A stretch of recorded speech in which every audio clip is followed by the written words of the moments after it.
Olá, boa tarde. Olhares desta segunda-feira está no ar e que bom começar a semana com você. Um dos assuntos que destacamos hoje é o excesso de chuva no final de semana. Como consequência, ventos fortes, alagamentos, quedas de barreira e até uma morte. As temperaturas mais baixas servem de alerta para pais e responsáveis em relação às doenças respiratórias. Esse é um dos assuntos do Olhares de hoje também, Karina. É isso mesmo, nós vamos conhecer um local que é referência para pesquisas sobre moda no estado. Um projeto da UDESC mantém um acervo histórico de roupas e acessórios de Santa Catarina. São mais de 1.500 peças catalogadas. Todas as peças vêm carregadas de um valor emocional muito grande, vêm as histórias, desde o momento que ela foi usada, para que essas roupas foram preparadas para uma festa, para um casamento, e também quem fez essas roupas.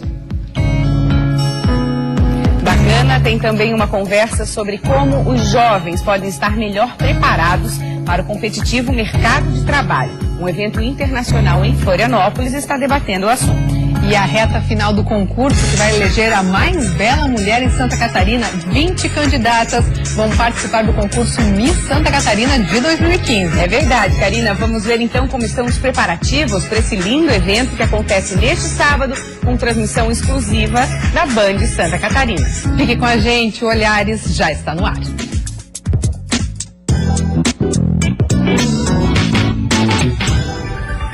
Um fenômeno climático conhecido como microexplosão pode ter atingido Chapecó durante o final de semana. Foram aproximadamente 200 milímetros de chuva em alguns municípios do oeste.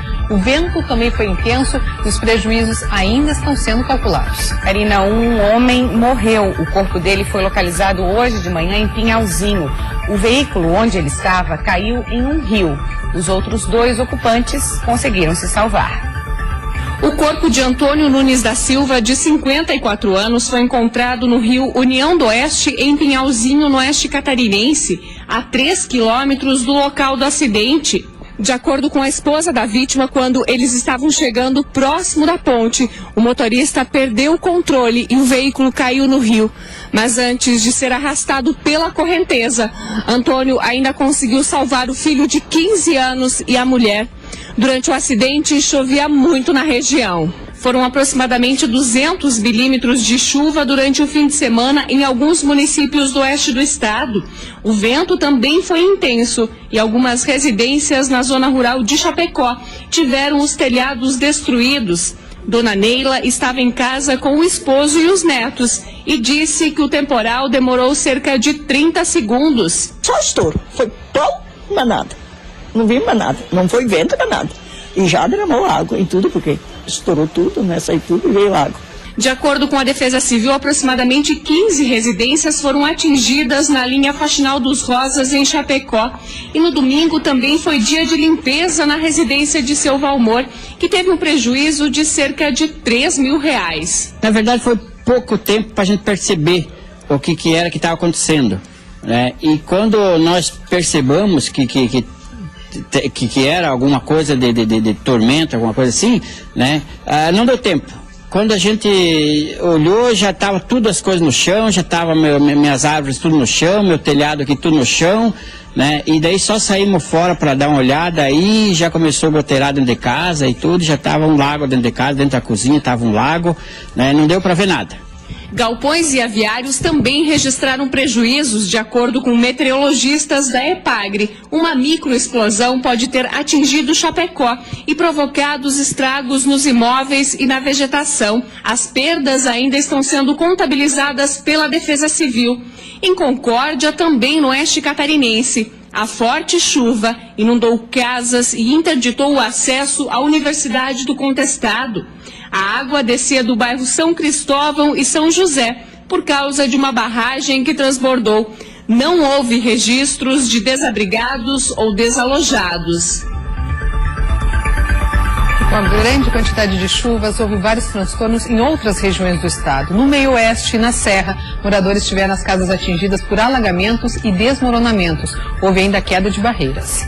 A chuva foi tanta que o muro de contenção atrás dessa casa em Herval do Oeste não suportou e cedeu. A terra destruiu uma parte da casa e os moradores foram obrigados a ir para a residência de parentes.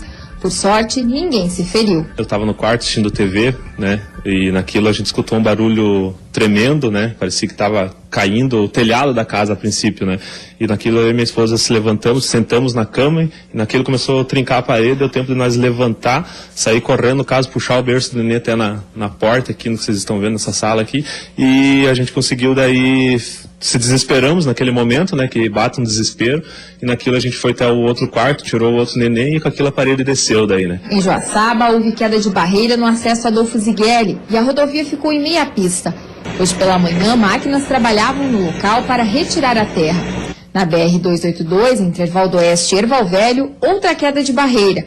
Nessa, o trânsito ficou totalmente interditado até por volta da 1h da tarde de ontem. Em Erval Velho, o rio que corta a cidade transbordou e inundou a área central.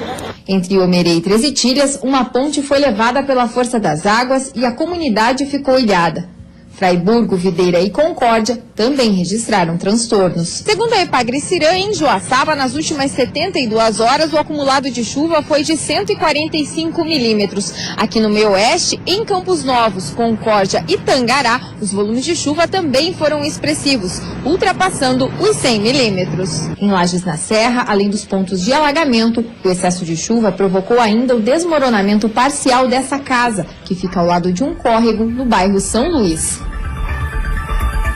As temperaturas baixaram, é hora de redobrar a atenção em relação às doenças respiratórias das crianças, as chamadas doenças de inverno. Nós convidamos o pediatra Tiago Dematê para aqui para o Olhares. Seja bem-vindo, tudo bem? Obrigado pelo convite, tudo bem? Tudo bem. Quando a gente fala em doenças de inverno, né, principalmente para as crianças, quais as mais comuns, doutor Tiago, nessa época do ano? Então, Maria Paula, no inverno as temperaturas costumam cair, com as temperaturas caindo, vários vírus começam a se tornar mais frequentes. As infecções virais, que são várias, elas tornam-se frequentes agora nessa transição, na época da queda de temperatura, porque o nosso organismo, o organismo da criança, ainda não está bem preparado, né? Então as defesas ainda não acordaram. Tá. Na medida em que o inverno vai chegando, as temperaturas então se estabilizam e as crianças passam a ficar um pouco mais adaptadas. A gente pode chegar a dizer que é relativamente normal até isso acontecer? É normal, é muito Tá. frequente, ainda mais numa região como a nossa, em que a gente tem grande variação de temperatura.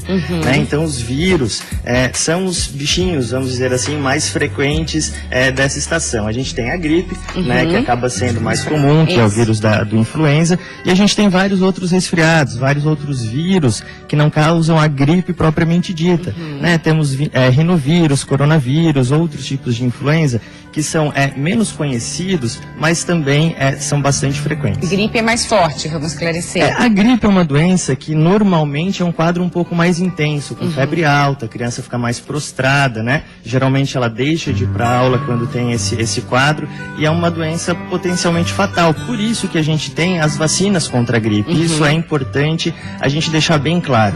Muitas vezes no consultório as pessoas falam: mas eu não vou fazer vacina contra a gripe porque eu faço a vacina e fico mais doente ainda, né? Isso, tem essa é uma crença, questão, é uma crença, né? Uhum. Na verdade a gente sabe que o vírus, a vacina da gripe é uma vacina que não causa gripe de forma alguma, porque não faria o menor sentido fazer uma gripe, né, que pudesse causar a doença dessa forma, mas a gripe, por ser uma doença potencialmente fatal em algumas faixas etárias, em alguns grupos de risco, né, ela deve ser feita assim. Por exemplo, na pediatria, né, nas crianças menores de 5 anos e naquelas crianças que têm alguma doença associada, por exemplo, a criança que tem asma, a criança que tem alguma cardiopatia, enfim.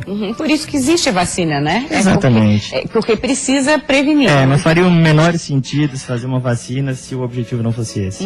Que outras doenças são bastante comuns nessa época do ano? Bem, nós temos as infecções bacterianas também, né? Então, quando a gente tem uma infecção causada por vírus, a imunidade costuma cair, as nossas defesas, elas ficam um pouco abaladas e as bactérias acabam se aproveitando dessa situação. Então, a gente tem as pneumonias, né? A gente tem as otites e a gente tem as rinossinusites. Pneumonias são as infecções bacterianas do pulmão, né? As otites, as infecções de ouvido, e as rinossinusites, aquelas infecções dos seios da face.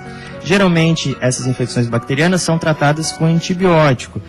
Mas, para a gente saber se é realmente bacteriana e se é necessário antibiótico, a gente precisa avaliar a criança, né? Sim. Então, eu sempre costumo dizer para os pais, o pai que liga e fala: pô, doutor Tiago, meu filho está com tosse, será que você pode... Por telefone? Exato, será que você pode prescrever um xaropinho, né? Gente, a gente tem que avaliar. Posso passar aí no consultório para pegar receita? Né? Não existe isso, né? Então, assim, uma tosse, que é uma das queixas mais frequentes agora de inverno, ela pode ser ocasionada por várias coisas, né? Por uma infecção viral, às vezes até por uma alergia, que nem infecção, e por infecções bacterianas. Interessante. E a questão da prevenção, assim, a gente fala muito em alimentação, em a criança, lógico, tá bem agasalhada. Isso vale, doutor Tiago? Vale sempre. As crianças, claro que se bem alimentadas e se bem nutridas, elas vão ter condições de ter uma defesa, uma imunidade melhor. Tem aquelas receitinhas da vovó, né? Chazinho disso, chazinho daquilo. Eu sempre costumo dizer, olha, nunca deixem de fazer isso, né? Nada do que um bom carinho não ajude a prevenir. E muita água, muito líquido, porque a nossa defesa, a imunidade, ela precisa chegar no local da infecção. E ela vai chegar se a criança estiver bem hidratada. Então, nada como tomar muito líquido durante o inverno. Vale, né? Água, vale chá? Sem dúvida, né? Assim, qualquer tipo de líquido, e lembrando sempre, criança, líquidos não adoçados. Nada de refrigerante. Nada de refrigerante. Refrigerante não previne contra resfriado. Tá certo. E uma questão bastante polêmica nessa época é levar ou não para creche, para escolinha, porque ali, claro, tem muita criança e acaba contaminando uma outra, né? O que fazer nessas situações? Qual a orientação? Famílias, é inevitável não levar a criança para a escola. Tem que levar pela situação, enfim, de trabalho dos pais, né? O que a gente costuma dizer é que, assim, as crianças, elas precisam de um tempo para essa imunidade estar bem estabelecida, né? Quando a criança nasce, a imunidade não está bem bonitinha ainda. Então, na medida em que a criança vai crescendo, ela vai produzindo seus anticorpos. Isso geralmente costuma acontecer depois de 2 a 3 anos de idade. Então, se as famílias conseguirem não levar as crianças para creche, até pelo menos aí os 2, 3 anos de idade, seria o ideal, então, para prevenir. Agora, a partir do momento em que a criança já está na escolinha, é hidratar bem, é lavar o narizinho com soro fisiológico, porque a maioria dos vírus, eles acabam tendo como foco de entrada as narinas, né? Então a mãe pode colocar na rotina do dia a dia sempre lavar o narizinho da criança. Até uma fase que a criança também leva muito a mão na boca, sem dúvida. Claro, sem dúvida. Sempre higienizar as mãos, né? Lembrar, como bem falaste, que não é só pelo nariz, não é só pelo contato que a gente tem essa transmissão, pela boca também. O vírus não voa, então ele precisa desse contato criança com criança para que haja infecção. Tá ok, então. Muito obrigada pelos seus esclarecimentos. Uma ótima semana. Até a próxima. Muito obrigado, até. Obrigada. Olhares segue com outras informações, Karina. A gente segue falando de frio, pois o frio deu as caras mais uma vez no estado. E é claro, a Serra Catarinense foi a região que registrou as menores temperaturas desta segunda-feira. Bom para o turismo, já que esse frio todo aquece a economia serrana. E a previsão de muito frio para o início dessa semana, aos poucos vem se confirmando. As temperaturas baixas já marcaram o amanhecer desta segunda-feira. Na região serrana, no Morro da Igreja, fez 1,7 graus negativos. Em São Joaquim, o registro foi de 3 graus e em Lages 4. Mas a previsão para esta madrugada de terça-feira é de ainda mais frio, com mínimas abaixo de 0, que podem chegar a 8 graus negativos aqui na Serra Catarinense. A temperatura vai baixar muito à noite, isso favorece a geada, e também a questão do tempo vai estar bom, né, o céu claro, principalmente na terça-feira, quando a temperatura deve ficar mais baixa, é que a gente deve ter condição de geada, que pode ser até forte naquelas regiões, né? Depois do calor registrado na última semana, os serranos tiveram que começar a segunda-feira mais agasalhados. E nessas horas, vale de tudo para fugir do frio. Eu não sou muito fã de frio, mas tudo bem, a nossa região a gente tem que encarar. Está quase entrando no inverno, né? É bom, eu gosto, né? Muito casaco para suportar. Muito casaco, mas é gostoso, tá gostoso. Sem chuva é bom. As camisetas por baixo, né? As finas e por cima, aí já vem japona, blusa de lã, luva. Realmente está muito frio. E é esse clima de inverno que aquece a economia da região. Muitos hotéis ficam com 100% de ocupação nos finais de semana. Gente que vem de todos os cantos do país para sentir o tão famoso frio congelante da serra. E, é claro, apreciar o cenário branquinho. Para o secretário de Turismo, essa é uma das melhores épocas na região. A serra fica movimentada e, consequentemente, o cenário econômico também. O frio é um dos principais atrativos de Lages, da Serra Catarinense, que associado às belezas naturais, à gastronomia, os nossos meios de hospedagem, restaurante e atividades como cavalgada, pesca, passeios, atrai muitos turistas durante esse período de inverno. Já que a previsão para a madrugada não é nada quentinha, o jeito é se prevenir, para diminuir a sensação de estar no Polo Norte. Acabei de comprar um cachecol, comprar luva. Para poder suportar. Tá muito frio. E desde 2010, quando um terremoto atingiu o Haiti, Santa Catarina se tornou um lugar de refúgio para muitos haitianos. Muitos têm vindo para cá procurar uma vida melhor e procurar emprego. E junto com eles tem vindo uma série de discussões. O Rodrigo, que é professor de psicologia, vai discutir esse assunto hoje num seminário, não é mesmo, Rodrigo? Seja bem-vindo ao Olhares. Boa tarde a todos vocês, boa tarde aos telespectadores. Exatamente, a gente vai estar debatendo no segundo seminário de Psicologia e Direitos Humanos, na Estácio de Sá. Na verdade, vai acontecer amanhã, né? A gente vai estar debatendo esse tema tão importante que é a questão do fluxo de imigração, não só de haitianos, mas também de alguns povos originários da África também, como senegaleses no caso, que vem aumentando no estado de Santa Catarina, né? Quais as principais mudanças de imediato que esse tipo de imigração ocasiona no nosso estado? Olha, ao meu ver como professor, tá, eu vejo que algumas questões que a gente precisa enfrentar, e eu acho que a mais urgente delas é o combate ao preconceito e à discriminação que esse tipo de população está sujeita por chegar numa condição de refugiados, né? Tanto na questão do Haiti quanto nos países da África. Então, a ideia de se promover esse debate amanhã é justamente estar conscientizando a população de que isso vai se tornar uma realidade cada vez mais constante no nosso estado e que nós não podemos, né, ficar fora desse debate, e a sociedade precisa desconstruir esses estereótipos que vêm carregados junto com essas questões, né? Muitas vezes o que a gente vê, né, Karina, recentemente, até com os ônibus que chegaram a Florianópolis, despreparo do poder público também.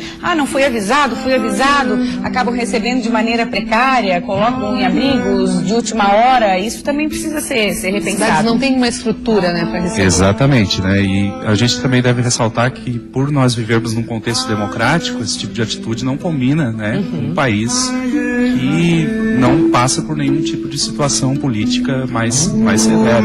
Então, o poder público tem a obrigação, sim, de oferecer essas políticas públicas para esses imigrantes, né? E no caso amanhã, inclusive, a gente vai estar convidando, né, a nossa secretária de Estado de Assistência Social, a senhora Ângela Albino, justamente para ela estar falando como o Estado vem se preparando para essa demanda. E como as pessoas também estão se preparando, porque muita gente fala que eles vêm para cá para roubar o emprego e acaba tirando as oportunidades de quem mora aqui, o que muitas vezes não é verdade, né? Exatamente, essa é a principal característica, né, do preconceito que esses imigrantes vêm sofrendo, né? Esse discurso de que eles vão retirar o emprego, que na verdade não acontece. Eu acho que a gente tem que discutir também, uma das propostas do nosso seminário amanhã, é debater essa perspectiva a partir da cultura, né, que vai mudar, que vai sofrer alterações, e que o nosso povo de Santa Catarina, que historicamente tem mostrado uma postura de acolhimento, precisa alterar a sua visão e a sua percepção sobre essa demanda aí que é crescente no nosso estado, né? De acolhimento, de solidariedade, né? A gente tem depoimentos, até de reportagens que o nosso jornalismo faz, depoimentos de pessoas que empregam esses haitianos e com notas 10, assim, que são excelentes pessoas, que são excelentes trabalhadores, inclusive, é bom que se diga. Exatamente, na própria universidade que eu trabalho, na Estácio de Sá, ela também vem oferecendo essa política de inclusão ao contratar esses imigrantes para trabalharem na área da construção civil. Mas, além disso, também nós precisamos aprender um pouco da cultura, né, desse povo, né, que é um povo que geralmente falam 2 a 3 línguas, né, então extremamente cultos, e que a gente olha simplesmente para essa característica de que eles vão roubar nosso emprego. E que é uma cultura muito rica que pode somar aqui com a nossa. Com toda certeza. Muitos desses que vêm nessas reportagens que a gente já fez desde que eles começaram a chegar em Santa Catarina, são pessoas formadas, que têm faculdade, têm curso superior, não são pessoas que estavam lá nas ruas e que conseguiram chegar no Brasil e vão também habitar as ruas aqui. São pessoas que têm um certo grau de instrução, né? Exatamente. A gente vai estar ouvindo eles também, porque um dos nossos convidados é um membro da comunidade haitiana, né? Ou seja, a gente quer dar voz justamente para esses sujeitos que possam estar tendo essa visibilidade aí no nosso debate. Né? Para começar efetivamente essa integração mesmo, né, professor? Exatamente, é uma questão que não tem mais volta. Então a gente precisa, né? A academia ela não pode se furtar de debater esses temas e a sociedade também precisa estar enfrentando essa realidade. Vocês têm números já de quantos estrangeiros têm habitando já em Santa Catarina? Olha, esses números eu não tenho conhecimento, tá? Eu não tenho conhecimento. Aliás, é uma das questões que a gente vai debater amanhã também. A necessidade do fomento de pesquisas, né, por parte das universidades em relação a essa população. De um controle, né? Porque a partir do momento que se tem um controle, tem também um melhor direcionamento para poder atender essas pessoas. É aberto ao público, professor, o encontro? Aberto ao público, começa às 21 horas amanhã e se estende até às 22h40 no auditório da Estácio de Sá, que fica em Barreiros, São José, na Leoberto Leal. Tá certo. É só chegar ou precisa de inscrição prévia? Não, a inscrição prévia é só para quem é estudante da instituição, mas para quem é da comunidade, é só chegar lá e assistir e com certeza a gente vai ter um grande debate lá amanhã. Com certeza, está feito o convite então. Obrigada, professor, obrigada pela sua participação aqui no Olhares. Eu que agradeço e boa tarde para vocês e para os telespectadores. Obrigada. Boa tarde, sucesso. E agora a gente faz um rápido intervalo e na volta vamos falar de um encontro internacional que discute formação de jovens para o mercado de trabalho. E tem ainda os preparativos para o concurso que vai eleger a mais bela mulher que representará Santa Catarina no Miss Brasil. O concurso acontecerá neste sábado com transmissão exclusiva da Band. Os detalhes depois do intervalo, que é bem rapidinho.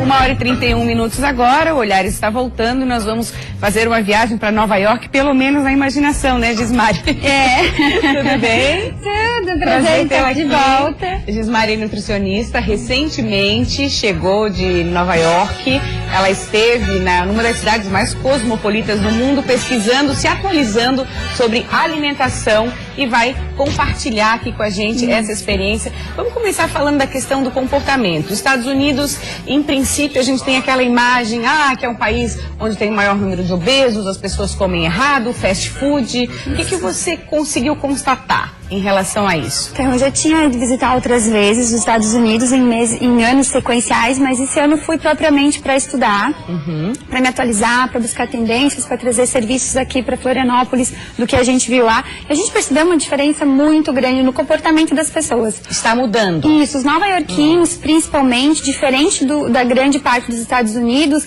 eles têm um peso legal, eles buscam alimentação saudável e eles têm muitas opções de alimentos bem funcionais, bem saudáveis. Eles não passaram um pouquinho dessa moda do glúten, do leite lá, assim, como está aqui no Brasil, mas a gente percebe que a demanda, assim, as opções de estabelecimentos, de locais e os próprios interesses das pessoas buscando esse tipo de alimentação, que hoje nem chegou ao restaurante aqui no Brasil, como eu vi lá, por exemplo, comida crua, a comida vegana e crua. Existem muitos restaurantes já oferecendo. São lotados, assim, a gente foi em mais de 15, 20 restaurantes que, além de alimentação ser vegetariana, com nada animal, tudo orgânico, então a cultura do alimento orgânico está muito avançada.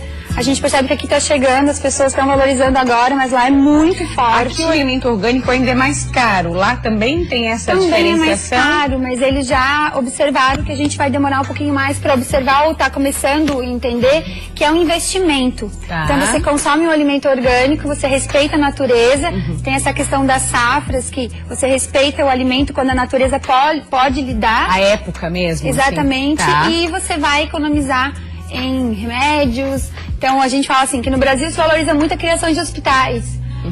É interessante pensar mais que a alimentação, ela vai te trazer mais saúde, hábitos saudáveis vão te trazer mais saúde e você não vai precisar dos hospitais. É prevenção mesmo. Prevenção, uma cultura bem de prevenção, mas eu me surpreendi, eu achei que tá fantástico, a gente veio bem inspirado. Pois é, imagino quanta coisa que você deve trazer para adaptar aqui no Brasil, que nem tudo que tem lá acabaria dando certo aqui, até porque de lá para cá, assim, nesse primeiro momento, adaptando a nossa realidade? Olha, eu acho que como profissionais nós temos o papel de educar e incentivar que as pessoas vão por um bom caminho. Tá. Aqui no Brasil, nos últimos 5 anos, a gente viu uma grande mudança, que foi a questão da culinária funcional, entrando e mostrando para as pessoas que existe comida saudável e comida gostosa, né? Então, o que eu trouxe para cá?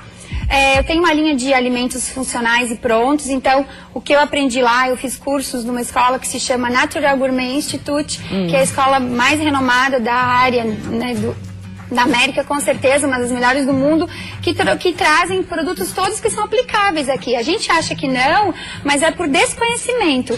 Tá, é que é uma comida saudável com toque gourmet gostoso. Toque gourmet, tá. Isso. Eles usam, a gente aprendeu a usar muitos molhos, muitas ervas e muita questão da apresentação. Tá. Então a gente vai comer uma lasanha, ela, às vezes vai para uma pessoa que precisa emagrecer, ela vai ser substituída por umas camadinhas de vegetais. Mas esses vegetais serão bem temperados, serão cortados bem fininhos, serão bem saborosos. Então não é uma alimentação sem sabor. Tá. Muito pelo contrário. Não sei se eu mandei até fotos para vocês, mostrando como os alimentos eram vistosos, foi os pratos bonitos. A professora até batendo foto ali. Dá água na boca, realmente essa professora, ela foi a primeira profissional que lançou um restaurante raw vegano, que é cru e vegano nos Estados Unidos. São trufas de coco, essa aí do lado é uma lasanha. Até tem outras fotos de tortas de chocolate. Essa aí foi uma foto de uma das aulas. Essa tortinha de chocolate, por exemplo, ela tem muitos nutrientes. Então ela é rica em antioxidantes, rica em vitaminas, minerais, anti-inflamatório. Eles usam muito coco. Essa escola que eu falei que eu fiquei lá um mês fazendo cursos. Então eles usam, além da questão dos orgânicos serem muito... as pessoas incentivarem muito, valorizarem muito o consumo de orgânicos, eles valorizam também a produção de alimentação do produtor local. Tá. Então, digamos, a gente aqui em Florianópolis tem os produtores locais da cidade e os produtores ao redores, orgânicos. Então, fazer a valorização da mão de obra local, que é fantástico, porque aí une a economia, agradece. Aquelas frutinhas que estavam em cima da torta de chocolate, o que são? São framboesas. São as que pode ser o morango. Que são da família dos berries, que eles usam muito lá, Isso, eles usam muito e a gente está usando mais. Tem até uma produção catarinense agora de mirtilos. O meu TCC de pós foi sobre mirtilo, cognição e memória. A gente vê que os berries das frutas todas são as mais saudáveis, porque tem uma quantidade de antocianinas, uma quantidade de vitaminas e anti-inflamatórios. Inclusive, a gente fala que são alimentos anticancerígenos, mesmo que não existe uma comprovação, já que é muito difícil comprovar literalmente, mas são alimentos fantásticos, berries têm que ser consumidos. Você trouxe alguns exemplos de produtos que trouxe lá fresquinhos. Conta pra gente. Eu trouxe de lá produtos que possivelmente vão chegar, um pouquinho, mas tem muita coisa chegando agora. Antecipa pra gente, eu coloquei aqui umas sementinhas que eles vendem em pacotinhos, assim, que são superfoods, que a gente chama. Essas sementinhas, elas são riquíssimas em proteínas, Deixa eu mostrar aqui pro vitaminas. John. Peraí, aqui. A gente mostra aqui, ó. Essas sementinhas são o quê? Semente de hemp, eles não tem THC, que é aquela substância da hemp seed. Então ela é rica em proteína, em minerais, vitaminas, protege o coração, diminui o colesterol. É a sementinha que vai chegar. Tá, isso aqui é por quê? Para um lanchinho assim? Isso, ou eu adiciona, posso misturar? Como é rica em proteína, você vai adicionar em cima de uma fruta, vai colocar em cima de uma panqueca funcional. A gente lá nos cursos agora vai começar lá no consultório, a gente dá cursos e vai começar a usar esses produtos lá para mostrar como é que usa. O que é esse? Esse grande aqui é um produto que eles usam muito lá. Eu já vi em algumas lojas. Tá um pouquinho melecadinho, mas Não é o faz maple mal. syrup. É. O maple syrup é uma seiva retirada de uma planta que só tem lá, que tem um nível de anti-inflamatórios e antioxidantes grande. É um mel, como se fosse o mel de uma planta que os antigos índios usavam para adoçar. Mas ele é substituto de mel, de açúcar, sendo que o índice glicêmico é maravilhoso, você não vai ter aquele pico de insulina e glicemia no sangue. Eu tenho um amigo que consome muito com abacate isso aqui.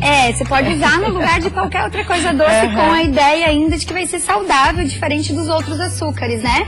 E eu trouxe de lá 2 ideias de suplementos. A gente sabe que o suplemento ele tem que ser de acordo com a necessidade do paciente, né? Eu trouxe 2 suplementos que são legais para todo mundo que vá para fora comprar, que a gente sabe que o sistema digestivo das pessoas, hoje é um grande problema clínico que a gente percebe no consultório. São suplementos à base de quê? Isso, de enzimas digestivas e probióticos, que são lactobacilos. Então as pessoas estão com o sistema digestivo ruim e por causa desse sistema digestivo ruim eles vão ter aquelas alergias, vão desenvolver aquelas alergias ou sensibilidades alimentares, porque não sei se você começou a perceber quantas pessoas estão sensíveis e intolerantes, a questão da intolerância. Mas é porque a enzima digestiva do estômago não funciona bem pelo estresse e o intestino não está digerindo bem por causa do estresse também, da má mastigação, dos conservantes, dos corantes.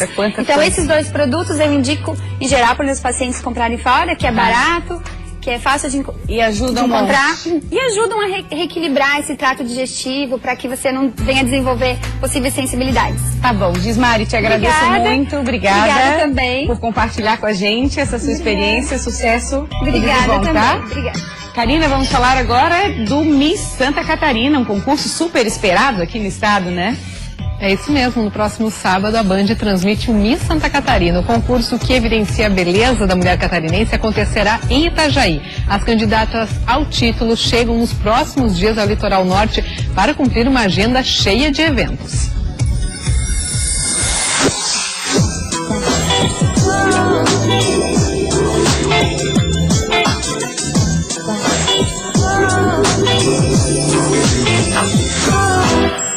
A hora está chegando.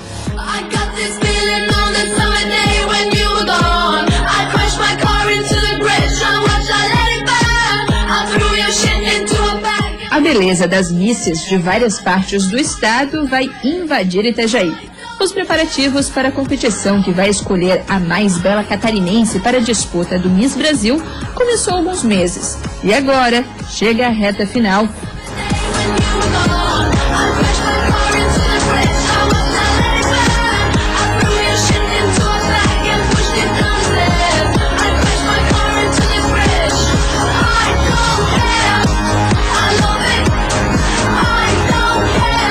As candidatas tenham que vir com realmente bastante atitude, que é importante, que é a hora delas, né? Elas são obrigadas a mostrar o potencial delas ali, porque sabe, se naquele momento elas não produzirem o que elas se prepararam, pode deixar a desejar e não conseguir abiscoitar aí, né? Arrebatar uma classificação,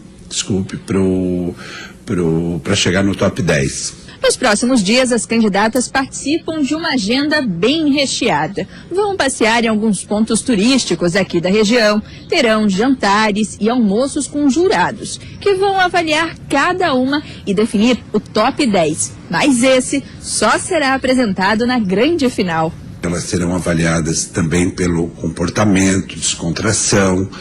E depois disso tudo, o júri técnico chega à conclusão de quem serão o top 10, quem são as misses que ficaram como 10 semifinalistas. E também o top 5, que serão as 5 finalistas do concurso Miss Santa Catarina, logicamente serão anunciadas só na noite final, no grande finale do concurso Miss Santa Catarina 2015. E você já sabe, nós temos um encontro marcado. Sábado, a partir das 10h15 da noite, aqui na tela da Band, mais uma edição do Miss Santa Catarina.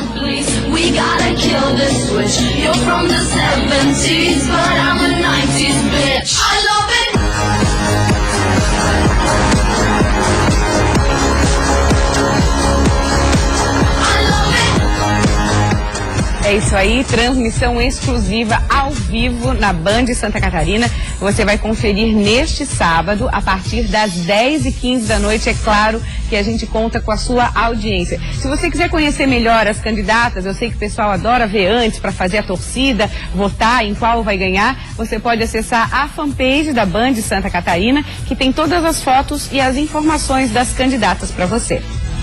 Agora a gente fala de educação e formação de jovens para o mercado de trabalho. Seja muito bem-vinda, Ivone, tudo bem? Obrigada, tudo bom. Quando a gente fala em formação do jovem para o mercado de trabalho, que é tema de um evento internacional que está acontecendo em Florianópolis, começa por onde? O que a gente vê muitos jovens reclamando que o primeiro emprego já requer experiência, né? Mas eles não têm essa experiência. De que forma que eles podem driblar essa exigência?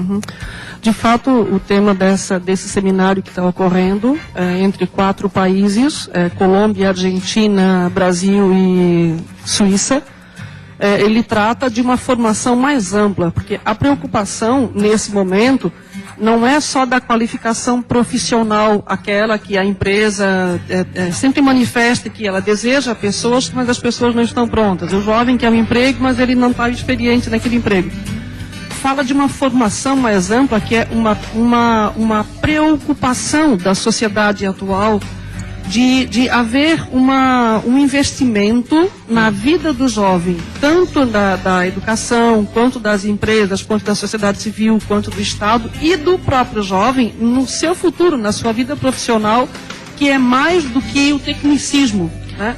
Ou o que geralmente acontece, termina a faculdade e se lança no mercado de trabalho, para onde eu vou, fica aquela... O debate hoje acontecendo, ele até tem uma preocupação anterior à faculdade. Os jovens que conseguem terminar a faculdade e o mercado de trabalho são uma exceção. Pois é. Hoje, assim, o que se percebe é que os jovens, geralmente, acima dos seus 17, 18 anos, eles acabam por necessidade entrando no mercado de trabalho, não é nem no mundo do trabalho, e acabam abandonando a escola. Então, o índice de abandono da juventude, de abandono da escola, por necessidade de entrar num trabalho, e aí buscam qualquer trabalho, é muito alto. Isso a gente está falando de América Latina? Reflete em todos os países, tá? Em Santa Catarina, os gráficos que hoje se analisam, eles são muito altos do abandono da escola no ensino médio pela necessidade de trabalhar. E, então, este seminário, ele traz à tona uma discussão que é maior, que é a necessidade de nos juntarmos, enquanto governo, empresa, sociedade e juventude, para se pensar em algo maior, que o jovem de fato possa trabalhar, obter renda, mas possa continuar os seus estudos, possa crescer em qualificação, contribuir com a empresa contribuir com o jovem, para que a gente tenha uma mudança social na frente. Esse tipo de mudança, exemplos de sucesso já acontecem no mundo. É questão de saber implementar a forma como vai se implementar. É isso? Exato, porque hoje nós temos programas que sofrem muita descontinuidade. Isso. Hoje a empresa, a escola, as políticas públicas não dialogam. A gente trabalha muito com a fragmentação no país. E pela descontinuidade, você acaba tendo uma juventude que também vai dando o seu passo meio sozinho. Ele vai procurar um emprego sozinho. Os programas políticos precisam conversar mais, os setores precisam conversar mais nessa direção. Amanhã à tarde vai ter um espaço na Assembleia Legislativa, no plenarinho da Assembleia. Ele é um espaço aberto em que estas frentes vão estar juntas para fazer acontecer esse debate e para construir, de fato, espaços de diálogo para que a gente possa pensar novos programas. É aberto ao público, aí vem a questão de discutir com a sociedade também. Está todo mundo convidado. Perfeito. A partir de que horas? Das 15 horas. Das 15 às 17 horas, no plenarinho da Assembleia. Da Assembleia Legislativa. Ivone, muito obrigada pela tua presença. Só trazer à tona o assunto já começa, né? Já ajuda no debate. É isso muito mesmo. Obrigada. Até a próxima. Obrigada pela oportunidade. Depois do intervalo, vamos ter uma conversa sobre o surf feminino, esporte que vem crescendo e ganhando visibilidade mundial. E tem também o projeto Moda Teca, um local que é referência para pesquisa sobre moda no estado e que deve se tornar um museu de roupas.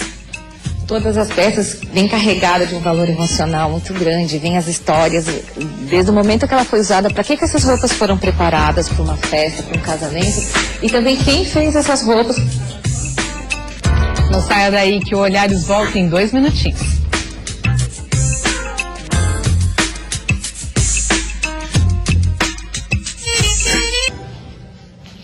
Estamos de volta, agora 1h50, e após denúncias de moradores, uma equipe do Ministério Público esteve na SC 403, que dá acesso ao norte da ilha em Florianópolis, vistoriando as obras da rodovia. 16 recomendações imediatas foram sugeridas ao DEINFRA, entre elas, providenciar iluminação adequada, garantir a segurança na passagem dos pedestres, instalar guarda-reios, recuperar todas as calçadas e fazer a sincronia com a execução das obras da Casan. O prazo para a readequação é de 15 dias para evitar uma possível representação do Ministério Público. A expectativa é que as obras de duplicação da SC 403 sejam finalizadas até dezembro deste ano, ajudando a amenizar o tráfego de veículos durante a temporada de verão. E a fiscalização eletrônica no trânsito de Joinville começou a funcionar hoje. Os motoristas, que já não estavam mais acostumados, precisam ficar atentos para evitar multas. Além disso, será preciso andar em dia com a documentação. Parte dos documentos conta com uma tecnologia que permite o rastreamento de informações do veículo em tempo real. Eles estão de volta. Foram cerca de 2 anos sem radares fixos ou lombadas eletrônicas. Hoje, 22 dos 100 pontos mapeados voltaram a contar com a fiscalização eletrônica em Joinville. A implantação do sistema está sendo feita de forma gradativa. Até o fim do ano, 53 equipamentos devem estar em operação. Os aparelhos que controlam o avanço de veículos no semáforo também foram contratados. Os motoristas que não estavam mais acostumados com a fiscalização eletrônica vão ter que redobrar a atenção para evitar pontos na carteira de habilitação e prejuízo no bolso.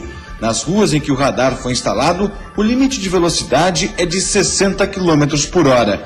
Já nos pontos com lombadas eletrônicas, a velocidade máxima permitida é menor, 40 km por hora. Uma parte dos equipamentos conta com a tecnologia conhecida como OCR, que permite o rastreamento de informações do veículo em tempo real, como, por exemplo, a documentação e possíveis registros de furto. O surf feminino está ganhando cada vez mais espaço no Brasil e no mundo. Por isso convidamos a surfista catarinense Marina Rezende para nos falar sobre o cenário do esporte nos dias de hoje. Seja muito bem-vinda, Marina. Obrigada. Marina trouxe a prancha. Vai surfar no Olhares hoje. Quando a gente fala em surf feminino, claro, tem esse lado da moeda de que está crescendo, muitas meninas estão aderindo cada vez mais ao esporte, e tem o outro lado da moeda, que é a falta de incentivo, de estímulo, de campeonatos profissionais. Fala um pouquinho sobre a situação. Então, eu acho até meio engraçado, porque antigamente, quando eu comecei, eu surfava com mais uma menina na água e às vezes nem isso, a maioria dos treinos era sozinha. Hoje em dia eu entro e tem 5, 6, fim de semana você encontra muitas. E por outro lado, eu acho que o investimento no surf feminino tá devagar em relação a campeonato, a apoio. Eu já escutei em algumas viagens falarem, nossa, não existe menina brasileira que surfa. Eu falo, como não, gente? Com o litoral desse tamanho. Existe, tá aí as fotos para comprovar, estão aí as meninas fazendo bonito aí no nosso litoral. E o que você acha assim que precisa ser feito para estimular mais essa questão de campeonatos, de incentivo para vocês mesmo? Eu acho que é investimento, né? Em campeonato e principalmente em atletas. Se comparar com o surf masculino agora que está explodindo no Brasil, o Brasil virou uma potência de surf mundial. Tem muitos meninos que estão batendo de frente, tem muitas meninas que têm a oportunidade de chegar lá, só falta mesmo justamente isso, a oportunidade. Nos darem a oportunidade de chegar lá e bater de frente com as meninas internacionais. Essas próprias marcas que promovem esses campeonatos podiam começar a ter esse olhar mais para o surf feminino, mas é tendência. Você acha que isso é questão de algum tempo, isso vai acabar acontecendo, né? Eu acho que já está começando a melhorar. Eu acho que em pouco tempo vamos ver que o surf feminino no Brasil precisa de atenção, porque tem muita menina surfando bem aqui, tem muito talento. A gente tem 2 câmeras aqui no estúdio que surfam, é isso mesmo, meninos? Vocês costumam ver bastante menina na água? Estão confirmando aí, agora sim, estão confirmando aí. Fala um pouquinho da sua história, Marina. Você começou a surfar com 6 anos de idade. O que te motivou? Então, eu vim de uma família inteira de surfista. Meu pai, minha mãe, irmãos. E aí eles começaram com uma escola de surf na Praia da Barra da Lagoa, que ainda existe. E eu fui meio que a cobaia. Então eu meio que não tive escapatória, meu destino já estava ali traçado. Aí comecei a correr campeonato logo com uns 9. E aí comecei a me dar bem, gostei. E aí comecei catarinense, fui tricampeã catarinense, depois brasileiro. Fiquei vice, agora atualmente eu corro sul-americano. E futuramente eu pretendo entrar pro Mundial. Tá, hoje você é da categoria profissional júnior, que você estava falando. E o próximo passo é se profissionalizar? É. Tá. Ano que vem, o próximo, já tô pensando nisso.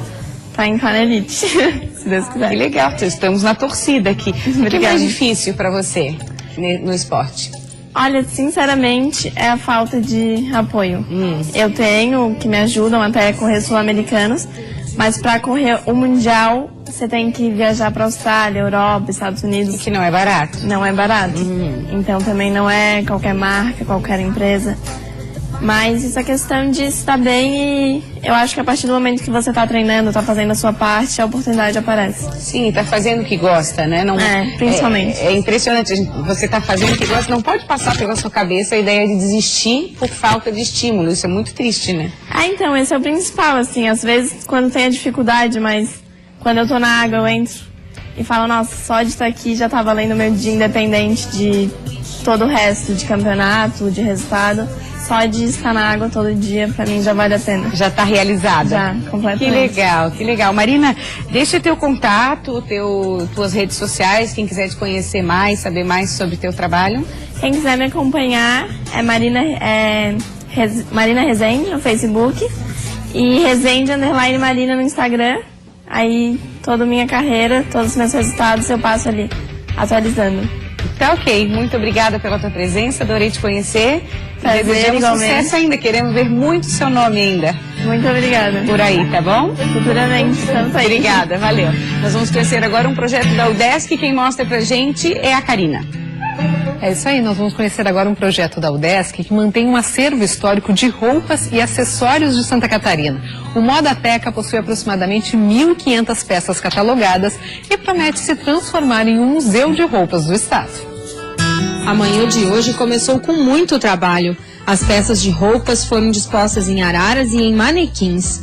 Cada uma destas peças será fotografada e só depois vai fazer parte deste acervo, do projeto Modateca. Neste espaço, na Universidade do Estado de Santa Catarina, em Florianópolis, estão reunidos elementos representativos da cultura material têxtil. Hoje a gente vai documentar e fotografar mais uma grande parte do nosso acervo, né, que constitui um vestido de noiva, vestido de debutante, roupas do dia a dia, roupa íntima, acessórios e uma infinidade de objetos que fazem parte da vestimenta da mulher catarinense. A implantação do projeto Modateca iniciou em 2003 no curso Bacharelado Design em Moda da UDESC e hoje já é um local de referência para pesquisa sobre moda no estado. É uma peça tombada que não sai daqui, ela serve para ser estudada, exposta e ter o retorno da comunidade em cima dessa peça. O acervo é encantador.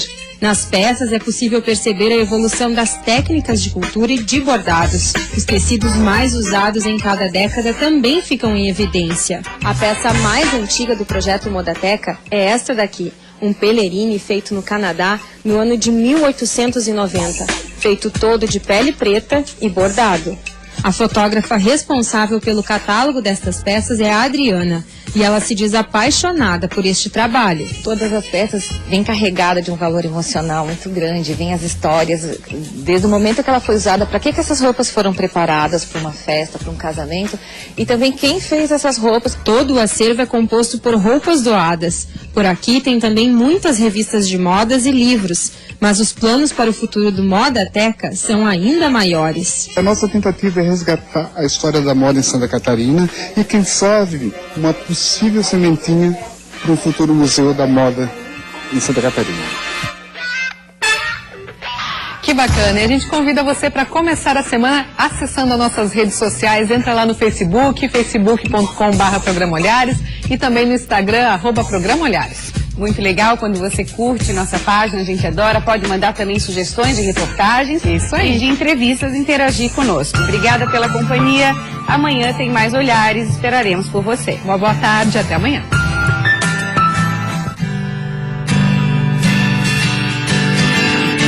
Bum, bum, bum, bum, bum.